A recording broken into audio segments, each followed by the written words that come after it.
Once upon a time, on a morning much as any other, a young boy awoke, and just like any other day, began to speak to the audience. Oh, hey, I didn't see you there because I was asleep. But then, something strange, something dark, came for him.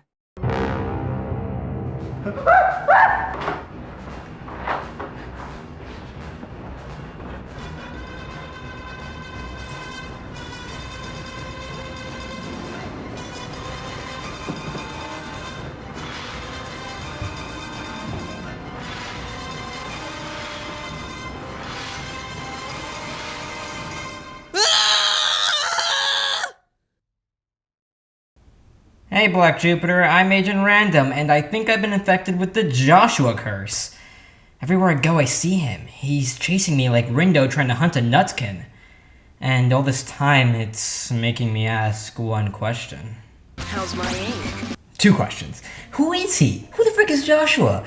If I figure out who he is, then I might be able to break my curse. To do that, I'll need to cover spoilers for all 2 World Ends With You games, so watch out. I'd highly recommend having played both games before watching this video. With that out of the way, Yoshia Kuryu, or as mother and father call him, Joshua, is a very interestingly received character in the World Ends With You community. Some people absolutely adore this guy, others want him to burn at the stake, and meanwhile I'm over here choosing both. Not to mention that not everyone's even on the same page about his personal history. So many parts of his story are interpretive or metaphorical, some are just straight up lies, and nobody's really sure how much of it is what. But call me Detective Random because I'm gonna get to the bottom of this and build a comprehensive Joshua file. To do that, we'll need to first establish what our fundamental truths about Joshua are, cover his relationship to Neku, cover his backstory, and then clear up any lingering questions. First up, we'll talk the facts. Things that are objectively true about this man with no debate whatsoever. A lot of this info is coming from the secret reports, which in themselves are a biased source, but it's the best we've got, so we're gonna have to use it. Joshua is what's referred to as an angel, a higher being in charge of overseeing all of us ants. His specific job title is an angel composer. A composer's job is to preside over a district and manage their afterlife. Joshua is the composer of Shibuya, which is where the game takes place. But after ruling over Shibuya for some undisclosed amount of time, Joshua stated that he was getting real fed up with everyone in his town being such smelly losers and decided that the only rational thing to do was to nuke the whole dang city. His right-hand man and leader of the Reapers, Megumi Kitaniji, wasn't having any of that, and thus the two entered a game. Megs had 30 days to get Shibuya up to snuff and fix it. All the while, Joshua would be actively trying to stop him from solving the problem because he believes that all conflicts are better when they're structured as a game.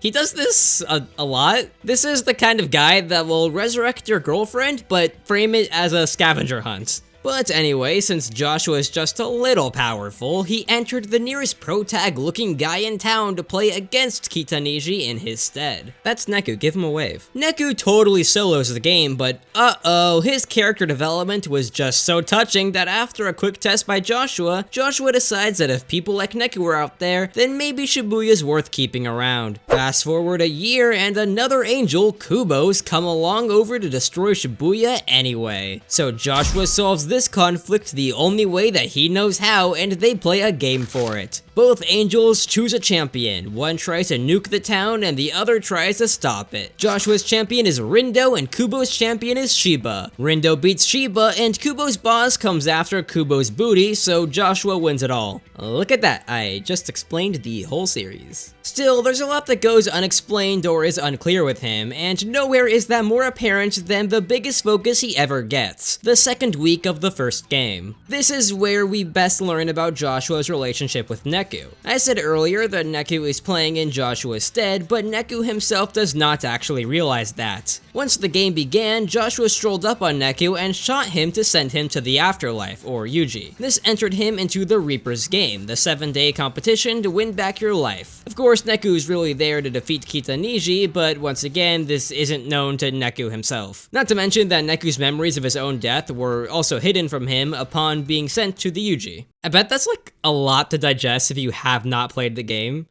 You know, there's always time to fix that. Neku's first game came and went, in which he was partnered to Shiki. The story as a whole is primarily about Neku's character development, and his time with Shiki is the first stage of that. He starts out super closed off, hating people, and just overall being super dang emo. But Shiki, being just about the opposite of that, helped him begin to grow away from that mindset. I am simplifying things and will probably talk more in depth about Shiki and him in a different video, but that's all you really need to know for right now. Neku's not actually allowed to leave the Yuji because of the game for Shibuya's fate, and winds up entered into the Reaper's game a second time without Shiki. For his new partner, he winds up with Joshua, since technically just helping Neku with the Reaper's game doesn't count as directly fighting Kitaniji. Joshua has the ability to lower his own power level and demote himself to a regular looking person. He also bumped his age down to be the same as Neku's. Here's how their relationship develops over the next 7 days. Day 1. Joshua and Neku meet. Joshua decides that he's gonna be a little gremlin all week, and Neku has to really refrain himself from strangling him like he did his last partner. Also, Neku's sometimes able to scan Joshua, or in other words, read his mind. This wouldn't be so out of the ordinary since all players can scan, but they aren't supposed to be able to do it to each other. Day 2. Neku continues to scan Joshua and sees his own corpse in Joshua's head.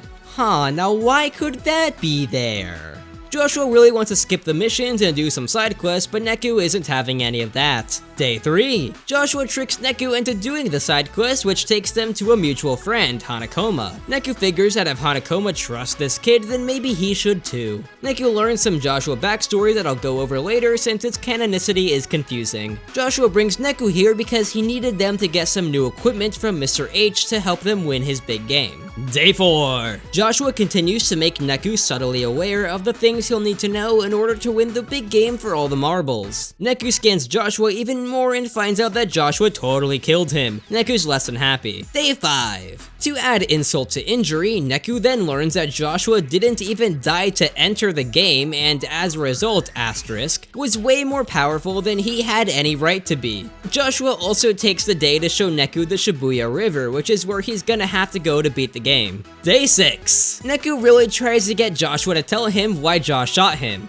Josh doesn't. Day 7. Due to a mind read misunderstanding, Neku is led to believe that another Reaper, Sho Minamimoto, killed him, not Joshua. And since Joshua can't really stick around beyond this point, he pretends to make a sacrifice play for Neku, making Neku just feel the absolute worst. Over the course of the next week, Neku tries to finish Joshua's mission just like Josh spent the previous week setting him up to do. Neku beats Kitaniji, and Joshua strolls back up to peel back the curtain on everything. Neku realizes that Joshua actually did kill him and that he was a pawn the whole time. Needless to say, Neku's feelings towards Joshua are a little mixed up and have bounced between nearly everywhere on the spectrum. Yet still, both wound up being extremely important to the other's development. Joshua proved time and time again in his own week that he was someone Neku should not trust, and helped reinforce Neku's worldview from the start of the game. This was a vital piece that Neku needed for his own personal growth. Likewise, Neku didn't only help Joshua by showing him that anyone can change and grow, but Neku also reached out his hand to Joshua. When the game is all over, Neku says that he doesn't necessarily forgive Joshua for all the garbage that he did, but he does still trust Joshua, and would like him to still feel included. Neku invites Joshua to come and hang out with the rest of the gang once everything has died down. And yet, Joshua doesn't show. He just watches from the distance with what should be a sad look on his face. Why? Well, let's turn back the clock to Joshua's early days and get a better idea of who Joshua really is under the surface. You know what the video is about. We understand how Neku affected him, but it's really hard to grasp a character's arc if you don't know where they're coming from. So it's finally time to talk about his backstory. The backstory that we're given in week 2, of course, isn't true, since at the moment it's assumed that he was just a normal person and not the composer. But I'll still present it to us as told just for now. Joshua was born as an above average RG individual. He had a sixth sense. He was able to see the Yuji from the RG. The underground intrigued him so much, but he didn't have anyone else to confide this information with. That is, until he met Mr. Hanekoma. Mr. H was able to tell him what's what with the Reaper's game. Joshua decided that there was nothing left for him in his normal daily life. It was all just a bore. The Reaper's game was such a rush that it had to be better than actual life, so he illegally joined as a living player. And that's where we're told he's coming from. I, and many other players, agree that this story is true, just in a different context. The events that are described aren't happening during the game. They happened a hot minute prior. But how long exactly? Well, it's pretty unclear. Dude could have had his job for as little as a couple years to as much as freaking forever. According to a survey by @AyaAyaPapaya, which may or may not have inspired me to make this video in the first place, the general consensus is that Joshua's been around for more than a decade but less than a century.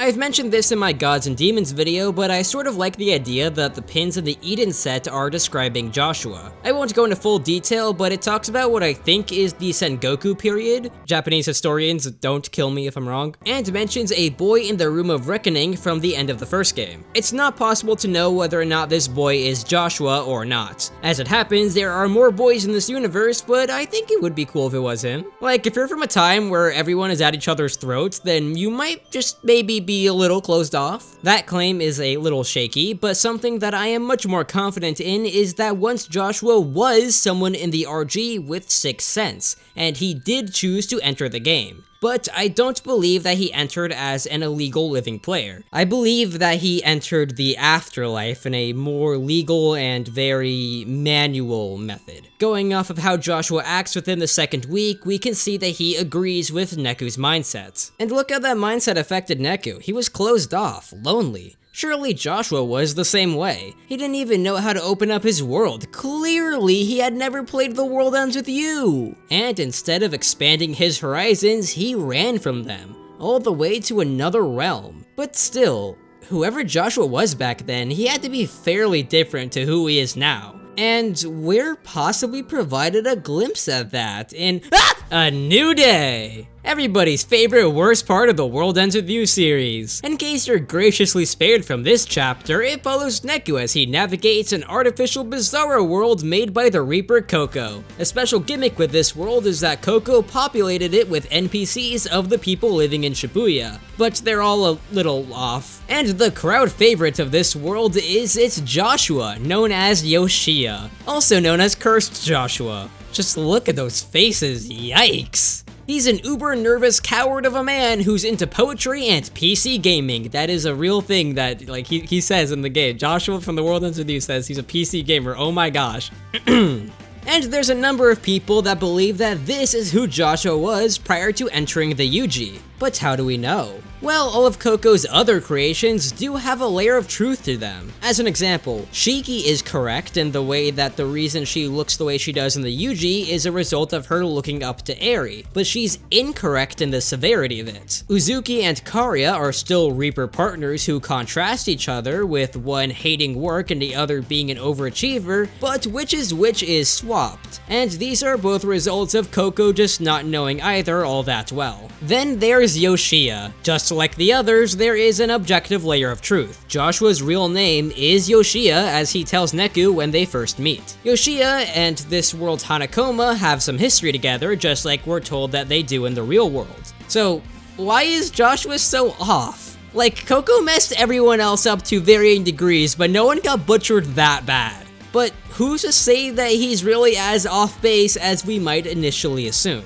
Tell me, if you were tasked with making up a person who could believably be a middle ground between your employer and God, this is not what you would make. But it might be what you'd make if you knew that this is what this guy used to be like. But why would Coco know that? A New Day sets up a lot of stuff about Coco that ultimately gets soft retconned in Neo, so getting a feel for who she is exactly is harder than finding a Pfeiffer frog. That's why if we're going to take anything about her as a crucial hint, it should probably come from Neo. Her A New Day lore is just too shaky. But lucky us, one of Neo's interviews from after the game's release talks about future plans for the series. And one thing that they mention is that when they eventually fill in the blanks of what exactly went down in Shinjuku between games, they would further explain the history between Coco and Joshua, implying that they know each other. Very interesting. To further talk about Yoshia, it's worth covering the origin of his name. It's no secret that Joshua is meant to be the game's Christ figure. For those unaware of the literary trope, a Christ figure is a character within a narrative that contains some symmetry, inspiration, or correlation to Jesus Christ. Popular Christ figures include Gandalf from The Lord of the Rings, Harry Potter from Harry Potter, gosh dang Emmett from the Lego Movie, and arguably like 5 different characters in Lost. Joshua is undeniably a Christ figure due to essentially being the king of Shibuya's Yuji, as well as having the signature death and resurrection. Note that a Christ figure doesn't need to actually die like Jesus did in the New Testament, but does need to at least be believed to be dead as a result of a kind of sacrifice. For Joshua, this is the ending of week 2. And just like Jesus, Joshua dies with his arms outstretched, making that cross formation, and he does this to shield Neku from a large attack. It's a sacrifice. The cross thing is also called back to in the final boss fight. Jesus also directly influenced his name. In the original text, Jesus' name was Yeshua, but back in the Old Testament, there was also someone else named Yeshua, but because of each original text being written in a different language, that guy is known today as Joshua. So we have Joshua, who is prequel Yeshua, and Jesus, who is sequel Yeshua. At first, it might seem unclear which our prissy anime boy is based off of, but because of the whole death and rebirth thing, we can confidently say that he is based off of Jesus Christ. So even though our local Neku killer is seemingly named after prequel Yeshua, he's likely named after sequel Yeshua, as he's also based off of sequel Yeshua. That is to say, even though Joshua's name would understandably look to be taken from a guy named Joshua, it's actually taken from a different translation of a guy named Jesus. Moving past all of that, let's see how joining the Yuji has affected Joshua's escapist mindset. And nothing changed. Joshua's part of a hive mind now, and he still doesn't feel connected. His buddy Hanakoma knows how to enjoy life, but Joshua doesn't listen. His right-hand man Kitaniji has a deep love for the city, but Joshua can't feel it. He has a pseudo-apprentice that looks up to him, but that doesn't contribute to anything to Joshua's mood. And so he runs again, tries to clean the city away from himself. It takes Neku to show him the message and for it to finally mean something. Neku gives him the opportunity to finally embrace others, but for whatever reason, Joshua's role as the composer stops him.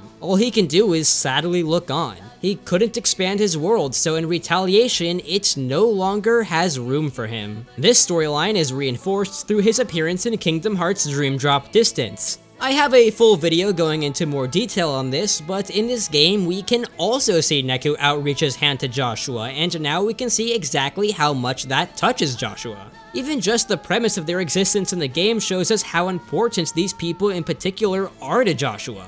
In this universe, they all got erased, but Joshua managed to back up their save data on another planet. We're not given any hint as to what erased the gang, but if you assume that Joshua actually got his way and actually got to erase Shibuya, then the story becomes that these were some of the few people that Joshua thought were worth salvaging. Hammering home Joshua's newfound devotion even more is Neo. There isn't as much to say about this game as compared to the first one, since Joshua is no longer a main character. This is because he actively chooses to not interfere in his own game this time. Though it isn't out of something like negligence. It's because he wants Rindo and Shibuya as a whole to be able to grow and better themselves. Joshua is in a position where he's not really able to benefit much from any character growth, so the best that he can do is just give others the freedom to do such instead. That said, Joshua has noticeably changed from the first game. He now refuses to let Shibuya go away and stops at nothing to save it. When that's all said and done, he meets with Neku again and offers Neku to become the composer, which in the context of the first game would mean that Joshua is asking Neku to take his life, because one can only become the composer by defeating the previous one. But Neku would never take that offer. He's gone down the path that Joshua didn't take.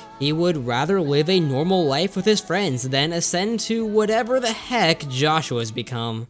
Alright, are we good now?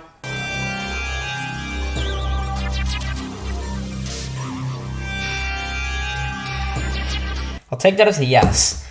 Even though Joshua seems to be pretty much trapped now, I think that he's alright with that. He uses his position now to help others in his own Joshy way. Case in point is Rindo. Joshua stays on standby for his entire journey so that Rindo can learn the importance of moving forward on his own. He's allowing other people to do what he can't. Very neat. And that's who Joshua is, a lonely dude who learns to find some value in what's around him and now uses his position as a way to guide others towards the same realization. But maybe that's not how you saw his story. Maybe you saw him as a corrupt god, or Neku's boyfriend, or a video processor salesman, or all three. There are so many ways to interpret Joshua, so let me know what your interpretations of him are in the comments below. And just like the Hachiko gang is important to Joshua, our patrons are important to me. Special thanks to Bacon King, Kaiser, Nero Jacob Kurotama, and Willpower784. Like the video if you wanna, subscribe to the channel even if you don't wanna, and harass me in the comments section because who doesn't wanna? Alright, see ya in another month or so.